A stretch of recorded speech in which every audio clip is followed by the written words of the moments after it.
नाशिक महामार्गावरील मुंडेगाव शिवारात असलेल्या जिंदाल कंपनीच्या परिसरात काल मध्यरात्री 1:30 वाजेच्या सुमारास भीषण आग लागल्याची घटना घडली। प्राथमिक माहितीनुसार ही आग शॉर्ट सर्किटमुळे लागल्याचे समजले। कंपनीच्या 4 नंबरच्या गेट मागील शेडमध्ये मोठ्या प्रमाणावर रॉ मटेरियल साठवलेलं होतं। याच भागातून आगीची सुरुवात झाली असून पाहता पाहता आगीने रौद्र रूप धारण केले। आगीमुळे आकाशात धुराचे लोट पसरले होते, त्यामुळे परिसरात भीतीचं वातावरण निर्माण झाले। घटनेची माहिती मिळताच इगतपुरी नगर परिषद, महिंद्रा अँड महिंद्रा आणि नाशिक येथून अग्निशमन दलाच्या 6 ते 7 गाड्या घटनास्थळी दाखल झाल्या। आगीवर नियंत्रण मिळवण्यासाठी युद्ध पातळीवर प्रयत्न सुरू होते। सुदैवाने या घटनेत कुठलीही जीवितहानी झालेली नाही। आगीच्या नेमका कारणाचा तपास सुरू असून सुरक्षा यंत्रणा घटनास्थळी तळ ठोकून होते। पैशाच्या वादातून व्यापाऱ्याचे अपहरण करून त्याचा खून करण्याच्या प्रयत्नात असलेल्या अपहरणकर्त्यांना 24 तासात अटक करून व्यापाऱ्याची सुखरूप सुटका करण्यात नवी मुंबई पोलिसांना यश आले। तुर्भे सेक्टर 20 येथील व्यापारी पंकज पाटील आपल्या सहकाऱ्यासोबत दुचाकीने जात असताना पांढऱ्या रंगाची गाडीमधून आलेल्या अपहरणकर्त्याने पंकज याच्यावर धारदार शस्त्राने हल्ला चढवत त्याला जबरदस्तीने गाडीत बसवून त्याचे अपहरण केले। या प्रकरणी त्याच्या सहकार्याने तत्काळ MPC पोलीस ठाण्यात तक्रार नोंदवली।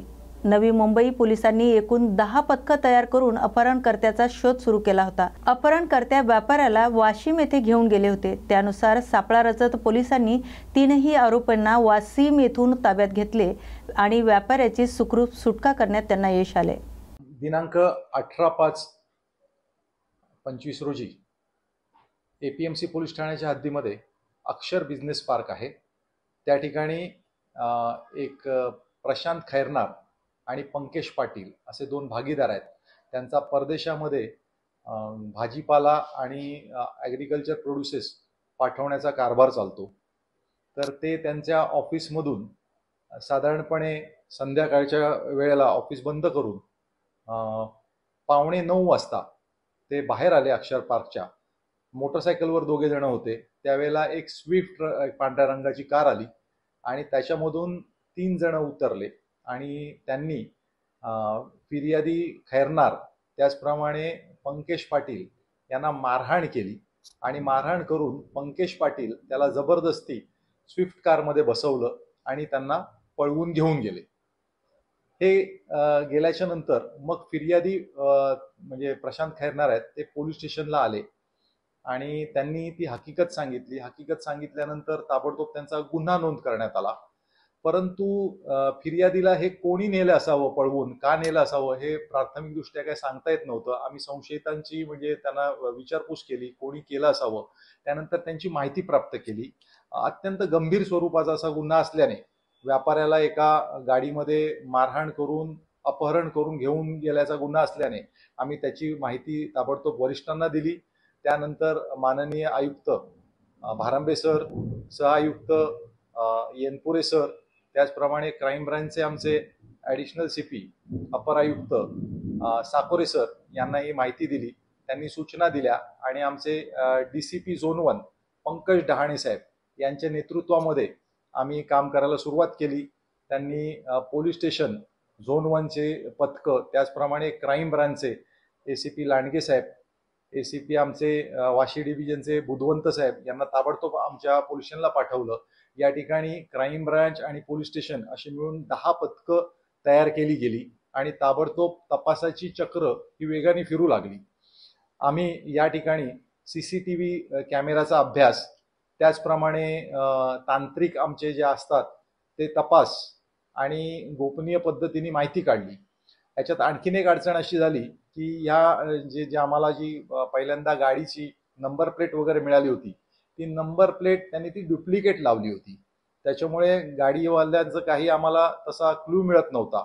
परंतु इतर सगळ्या तपास कौशल्याने आम्ही त्या आरोपितांना त्यांचा माग काढला आणि त्याचप्रमाणे म्हणजे ह्याच्यामधले जे आरोपी आहेत त्या आरोपी ऋषिकेश इंगोले, मंगेश अस्तरकर, गोपाळ गोरे यांनी त्यांना गाडीमध्ये बसवून फिर्यादीचे आमचे पार्टनर आहेत ते जो अपहरण केलेला जो माणूस आहे पंकज पाटील यांना ते या आपल्या तळेगावच्या मार्गाने त्याला वाशिममध्ये त्यांनी घेऊन गेले होते आणि जाताना त्यांनी नंबर प्लेट्स बदलणे, कुठलाही जास्तीत जास्त गुंगारा देणे असे प्रयत्न केले होते, परंतु आपण त्यांना ताबडतोब लवकरात लवकर शोधून काढलं, अपहरण केलेल्या माणसाची सुटका केली आणि त्याच्यानंतर त्या माणसांना म्हणजे आरोपी जे आहेत ते टोटल 4 आरोपी आम्ही निष्पन्न झाले त्याच्यामध्ये एक सागर मनवर नावाचा जो आरोपी आहे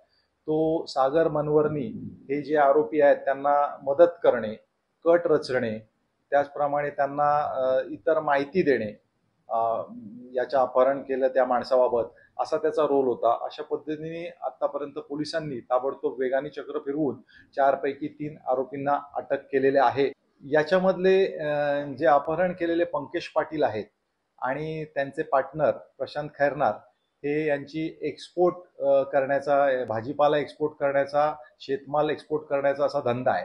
याच्यामधला जो आरोपी आहे ऋषिकेश इंगोले यांनी कांद्या एक्सपोर्ट करण्याकरता आपले जे पंकज पाटील आणि प्रशांत खैरनार यांच्याकडे मार्फतीने दुबईला त्यांचे कांदा कंटेनर एक्सपोर्ट केला होता आणि त्याचे पैसे ते मात्र ह्या ऋषिकेश पाटीलला दिले नव्हते। गेल्या 3 वर्षापासून त्याचे पैसे येणं बाकी होतं आणि त्याचे पैसे सुमारे 3.5 लाख रुपये असं आताच्या तपासामध्ये आतापर्यंत निष्पन्न झालेलं आहे की 3.5 लाख रुपये त्याचं मागत होता तो वारंवार, परंतु पैसे न दिल्यामुळे त्यांची याच्या अगोदर भांडणं सुद्धा झाली होती आणि त्या रागातून त्यांनी पैसे देत नाही म्हणून त्याचे पैसे काढून घेण्याकरता त्याला अपहरण करून त्याला वाशिम येथे घेऊन गेले। वाशिम येथे त्यांनी कलम गव्हाण नावाचं वाशिम तालुक्यामध्ये गाव आहे, त्या ठिकाणी आपल्या जे अपहरण केलेले पंकज पाटील आहे त्यांना डांबून ठेवलं होतं, बांधून ठेवलं होतं। त्याची सुटका पोलिसांनी जाऊन केलेली आहे। आमच्या या महत्त्वाच्या ऑपरेशनमध्ये म्हणजे क्राईम ब्रँचचे ACP लांडगे साहेब, त्याचप्रमाणे ACP बुधवंत साहेब, त्याचप्रमाणे APMC पोलीस स्टेशनचे API शूरकर, PSI महाडिक त्यांची पथकं, त्याचप्रमाणे क्राईम ब्रँचचे सुनील शिंदे वरिष्ठ पोलीस निरीक्षक, त्याचप्रमाणे वरिष्ठ पोलीस निरीक्षक नीरज चौधरी आणि त्याचप्रमाणे क्राईम ब्रँचचे उमेश गवळी यांच्या पथकाने देखील अत्यंत खूप चांगलं काम करून हा गुन्हा लवकरात लवकर उघडकीस आणलेला आहे।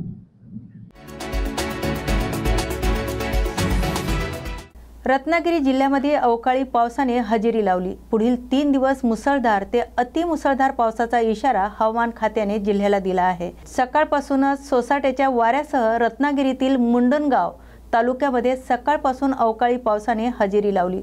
तालुक्यातील 10 गाव घराडी, शेडवाई, आवाशी, पालवणी गावाला पावसाने झोडपून काढले। या पावसामुळे हवेत गारवा निर्माण झाल्यामुळे अनेक दिवसापासून उकड्याने त्रस्त असलेले नागरिक सुखावल्याचं चित्र दिसून आले। यंदा जिल्ह्यात मोठ्या प्रमाणात रब्बी हंगामात धान्य लागवड करण्यात आली होती। सध्या शेतकऱ्यांकडून कापणीचे कामे वेगात सुरू आहेत, मात्र कापणीसाठी मजुरांची कमतरता भासत असल्यामुळे शेतकरी हार्वेस्टर यंत्राचा आधार घेत आहे। गेल्या काही वर्षात कापणीच्या हंगामात मजुरांची संख्या घटल्याने आणि मजुरांचे दर वाढल्यामुळे आधुनिक तंत्रज्ञानाचा वापर वाढला आहे। हार्वेस्टरच्या मदतीने कमी वेळात व कमी खर्चात मोठ्या क्षेत्रातील धान्य कापणी करणे शक्य होत असल्यामुळे शेतकऱ्यांमध्ये या यंत्राची मागणी वाढली आहे। गोंदिया जिल्ह्यात विविध भागात हार्वेस्टरच्या सहाय्याने धान कापणीसाठी केली जात असून त्यामुळे श्रम बळावरचा ताण कमी झाला आहे। नमस्कार, मी दिलीप रामादीन जुडा शेतकरी आहे आणि माझ्या ग्रामपंचायत ढिवरंटोलामध्ये जवळपास 80 ते 90% उन्हाळी रब्बी म्हणून आपण धान लावत असतो आणि या रब्बीला तोड कटाई करण्यासाठी आम्हाला मजुरी मिळत नाही, म्हणून आधुनिक तंत्रज्ञानाचा वापर करून हार्वेस्टरच्या माध्यमातून आम्ही हे धान कापणी करत असतो आणि ते कापणी करून त्याला आपण वाढवून सोसायटीच्या माध्यमातून विकत असतो। प्रसिद्ध उद्योगपती रिलायन्स जिओ इन्फोकॉम लिमिटेडचे अध्यक्ष आकाश अंबानी यांनी श्री साईबाबांच्या समाधीचे दर्शन घेतले। दर्शनानंतर श्री साईबाबा संस्थानाच्या वतीने मुख्य कार्यकारी अधिकारी गोराक्ष गाडीलकर यांनी त्यांचा सत्कार केलाय।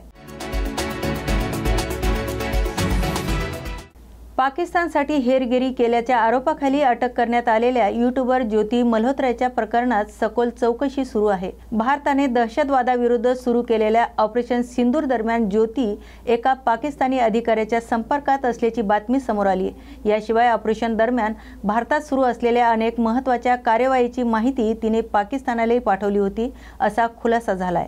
न्यूज मराठी 24/7च्या वृत्तानुसार ज्योती भारतातील पाकिस्तानाला संवेदनशील माहिती देत होती, ज्यामध्ये ऑपरेशन सिंदूर दरम्यान भारतातील काही ठिकाणी झालेल्या ब्लॅकआउटचाही समावेश होता।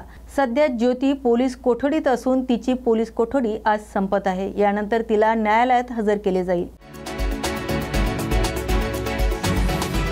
राष्ट्रवादीचे ज्येष्ठ नेते छगन भुजबळ यांनी काल मंत्रिपदाची शपथ घेतल्यानंतर आज नाशिकचे पालकमंत्री पद छगन भुजबळ यांनाच द्यावे अशी मागणी समर्थकांकडून करण्यात येत आहे। आणि या सगळ्या पार्श्वभूमीवर नाशिकचा मुंबई नाका परिसरात बॅनरबाजी करण्यात आली। या बॅनरवर आता नाशिकला वाली ही तुम्हीच आणि पालकमंत्री ही तुम्हीच असा आशय या बॅनरवर लावण्यात आला आहे। नाशिक जिल्ह्यात सर्वाधिक आमदार हे राष्ट्रवादीचे असून पालकमंत्री पदासाठी दावा करण्यात येतोय। याबाबत आता मुख्यमंत्री फडणवीस काय निर्णय घेत आहेत ते पाहणं महत्त्वाचं ठरणार आहे। अमरावती येथील मुख्य वन संरक्षक कार्यालयासमोर अणुकंप धारकांनी बेमुदत आमरण उपोषण व अन्य त्याग आंदोलन सुरू केलं आहे। अमरावती जिल्ह्यातील 11 अणुकंप धारकांनी हे आंदोलन छेडले असून गेल्या अनेक वर्षापासून शासनाकडून फसव्या आश्वासनाची मालिका सुरू असल्याचा त्यांचा आरोप आहे। वारंवार निवेदने दिल्यानंतरही अद्याप त्यांना शासकीय सेवेत समाविष्ट करण्यात आलेले नाही, असे आंदोलकांचे म्हणणे आहे की त्यांच्या पालकांचा मृत्यू शासकीय सेवेत झाला असून नियमानुसार त्यांना सेवा मिळणे अपेक्षित आहे, मात्र प्रशासनाकडून सतत दुर्लक्ष केलं जाते। त्यामुळे वैतागून त्यांनी आता उपोषणाचा मार्ग स्वीकारलाय। आता जोपर्यंत आम्हाला शासकीय सेवेत घेतले जात नाही तोपर्यंत हे आंदोलन थांबणार नाही, असा इशारा आंदोलकांनी दिलाय। आमच्या मागणी आहे की आम्हाला लवकरात लवकर शासकीय सेवेत सामावून घ्यावे आणि मी अमरावतीची आहे, पण बाकीचे जे अनुकंपधारक आहे ते मेलघाटमधले आहे। त्याच्यामुळं आमचं म्हणणं आहे की ते त्यांचे लेकरबाळं टाकून आले, रोजगार हमी योजनेत काम करतात ते। तर आमचं तसं उपोषण 5 मेलाच होतं, पण यांनी आम्हाला आश्वासन दिलं होतं की तुम्ही आम्हाला वेळ द्या, आम्ही तुमच्या मागण्या पूर्ण करतो, पण त्यांनी वेळात आमच्या मागण्या पूर्ण केल्या नाही, म्हणून आम्हाला पुन्हा उपोषणावर बसण्याची वेळ आलेली आहे। किती लोक आहेत? मी टोटल 11 लोक आहोत। काय आश्वासन करतो म्हणतात, पण मागण्या पूर्ण नाही करत आहे आमच्या। मला 13 वर्ष झाले आहे, पण तरी मला शासकीय सेवेत सामावून घेतलं नाही आणखी अजूनपर्यंत। आता कधीपर्यंत तुमचं उपोषण सुरू राहणार आहे? जोपर्यंत ते आम्हाला शासकीय सेवेत सामावून घेत नाही आणि आम्हाला हातात आमच्या ऑर्डर देत नाही तोपर्यंत आम्ही मतावर ठाम आहे पूर्णपणे। पुढे सर आम्ही उपोषण सोडणार नाही, मग मागण्या पूर्ण नाही झाल्या तर आम्ही इथून ऑर्डर घेऊन जाईन, आता आमच्या लाशा इथून घरी जाईन आमच्या। मी सरिता प्रल्हादराव भारसाकडे। माझं नाव वैशाली पांडुरंग तनपुरे, मी अनुकंपधारक आहे। माझं वय 45 होत आहे। मी एज बार झाली की माझं नाव लिस्टमधून कट होणार आहे। तर आम्ही 19 तारखेपासून उपोषणाला बसले आहे। तर आज आम्हाला पाटील सरांनी आतमध्ये बोलावलं होतं आणि ते म्हणत आहे की आमच्याकडे जागा नाही आहे, आम्ही तुमचे प्रयत्न चालूच आहे 1 वर्षापासून, पण असं त्यांचं काहीच नाही आहे। आम्हाला असंच ते खोटे आश्वासन देत आहे। आम्हाला जोपर्यंत जागा ऑर्डर भेटत नाही तोपर्यंत मी तर जागेवरून उठणारच नाही आहे, कारण की माझं काहीच नाही। माझी आई माझ्या भरोश्यावर आहे, माझ्या लेकरांचं शिक्षण आहे आणि मला पेन्शन पण नाही आहे। माझी घरची म्हणजे परिस्थिती चांगली नाही आहे। आमचं पुढचं पाऊल हेच आहे, आम्ही इथून उठणारच नाही आहे। आमचा ठाम निर्णय, उपोषण म्हणजे उपोषण।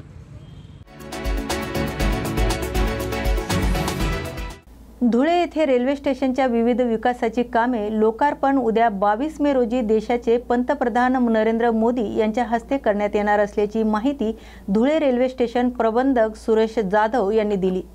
जाधव यांनी सांगितलंय की विकास कामे अमृतबारा स्टेशन योजनेअंतर्गत झालेल्या विकास कामाचे लोकार्पण 22 मे रोजी सकाळी 10 वाजेच्या दरम्यान देशाचे पंतप्रधान नरेंद्र मोदी यांच्या हस्ते ऑनलाईन करण्यात येणार आहे। या कार्यक्रमाला आजी माजी आमदार, खासदार, लोकप्रतिनिधी यांच्यासह निमंत्रित मान्यवर उपस्थित राहतील अशी माहिती जाधव यांनी दिली। रेल्वे स्टेशन प्रबंधक धुळे या ठिकाणी आजची पत्रकार परिषद आयोजित करण्यात आली होती। तर तिचं मुख्य कारण असं एक आनंदाची गोष्ट धुळेकरांसाठी मी सांगू इच्छितो की गेल्या वर्षभरापासून धुळे रेल्वे स्टेशनचं नूतनीकरणाचं काम जे सुरू होतं ते काम पूर्ण झालेलं आहे व त्या कामाचं लोकार्पण आपल्या देशाचे पंतप्रधान सन्माननीय श्री नरेंद्र मोदी साहेब यांच्या हस्ते ऑनलाईन पद्धतीने होणार आहे व त्यानिमित्त कार्यक्रम धुळे स्टेशनला सुद्धा 22 तारखेला आयोजित केलेला आहे। 22 मे रोजी हे जे नूतनीकरणाचं काम झालं तर धुळे स्टेशनसाठी अमृतबारा स्टेशन योजनेअंतर्गत 9,49,00,000 रुपये हे रेल्वे प्रशासनातर्फे भारत सरकारतर्फे आपल्याला मिळाले होते। त्यामध्ये धुळे स्टेशनचे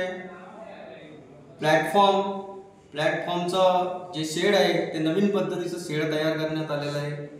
याशिवाय फ्लोरिंग, टाईल्स, बाहेरील सर्क्युलेटिंग एरियाचे जे काम आहे ते सुद्धा यामध्ये करण्यात आले। याशिवाय सर्व प्रकारचे आमचे जे ऑफिसेस आहेत त्या ऑफिसेसचं नूतनीकरण, नवीन फर्निचर, नवीन लाईट्स, नवीन सिलिंग या गोष्टी करण्यात आलेल्या आहेत। याशिवाय एक सुंदर असा बगीचा गार्डन आपल्या धुळे स्टेशनच्या सर्क्युलेटिंग एरियामध्ये करण्यात आलेलं आहे आणि सुंदर ब्युटिफुल असे लाईट्स या ठिकाणी बाहेरच्या बाजूला सर्क्युलेटिंग एरियामध्ये लावण्यात आलेले आहे। असं हे एक विलोभनीय दृश्य धुळे स्टेशनला प्रवाशांना पाहायला मिळणार आहे। तर त्या निमित्त मी सर्वांना धुळे स्टेशनच्या वतीने, रेल्वे प्रशासनाच्या वतीने स्टेशनला त्यांनी भेट द्यावी व स्टेशनच्या बाबतीत रेल्वे प्रशासन आपल्यासाठी अजून काय करू इच्छिते किंवा जी कामं झालेली आहेत त्याबद्दल रेल्वे प्रशासन आपले आभारी आहे। धन्यवाद। भारतीय सैन्य दलाच्या सन्मानार्थ काँग्रेस पक्षासह महाविकास आघाडीकडून बुलढाणा जिल्ह्यातील मलकापुरात आज बुधवारी तिरंगा रॅली काढण्यात आली। पहलगाम हल्ल्यानंतर भारतीय लष्कराने दहशतवाद्यांना चोख प्रत्युत्तर दिले। या कारवाईत भारताचे जे जवान शहीद झाले त्यांना नमन करून तसेच भारतीय लष्कराचे मनोबल उंचावण्यासाठी शहर काँग्रेससह महाविकास आघाडीकडून तिरंगा रॅलीचे आयोजन करण्यात आले होते। या रॅलीचे प्रमुख आकर्षण म्हणजे शहर व तालुक्यातील माजी सैनिक व लष्करांमध्ये विविध ठिकाणी काम करणाऱ्या माजी सुभेदारांना यामध्ये सामील करण्यात आले होते। काँग्रेसचे अध्यक्ष हर्षवर्धन सपकाळ यांच्या आदेशाने संपूर्ण महाराष्ट्रात आम्ही आज काँग्रेस पक्षातर्फे, महाविकास आघाडीतर्फे जो पुलवामाचा हल्ल्याचा आपल्या सैनिकांनी बदला घेतला आणि जे सैनिकांनी शौर्य केलं त्या शौर्याची गाथा गाण्यासाठी माजी सैनिकांच्या नेतृत्वात आम्ही इथे मलकापूर शहरामध्ये एक मोठी तिरंगा रॅली काढली आणि तिरंगा रॅलीत आम्ही आमचे जे शहीद झालेले संजय सिंह राजपूत आहे त्यांच्या स्मारकाला आज भेट दिली। त्यांची वीरपत्नी इथे आहे, आमचे सगळे काँग्रेसचे पदाधिकारी, राजू पाटील, आम्ही सगळेजण इथे आज मोठी रॅली काढून इथे जमा झालेलो आहे।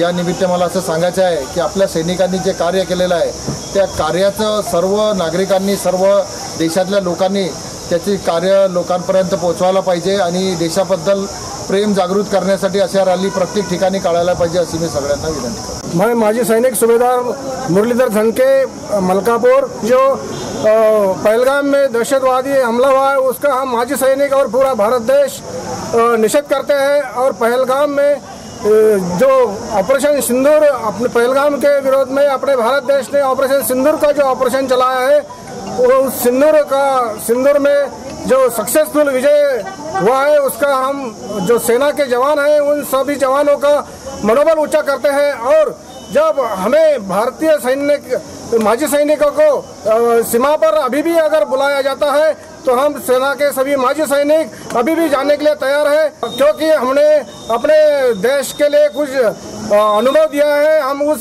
क्षेत्र में रहे हैं, जम्मू कश्मीर में ऑपरेशन पराक्रम, ऑपरेशन पवन, ऑपरेशन कारगिल का जो ऑपरेशन विजय वो भी, और उस इलाके की पूरी जानकारी है। अभी भी हम अलर्ट है और हमारे सैनिकों के साथ हम लड़ने के लिए तैयार है। पाकिस्तान को हम उत्तर जवाब देने के लिए तैयार है। पाकिस्तान के 4 टुकड़े भी हो जाएंगे और उनके लिए हम पर माजी सैनिक अभी भी आदेश आने पर जाने के लिए तैयार है। महाराष्ट्र प्रदेश काँग्रेस अशाच बातम्या पाहण्यासाठी पाहत राहा सांज वार्ता।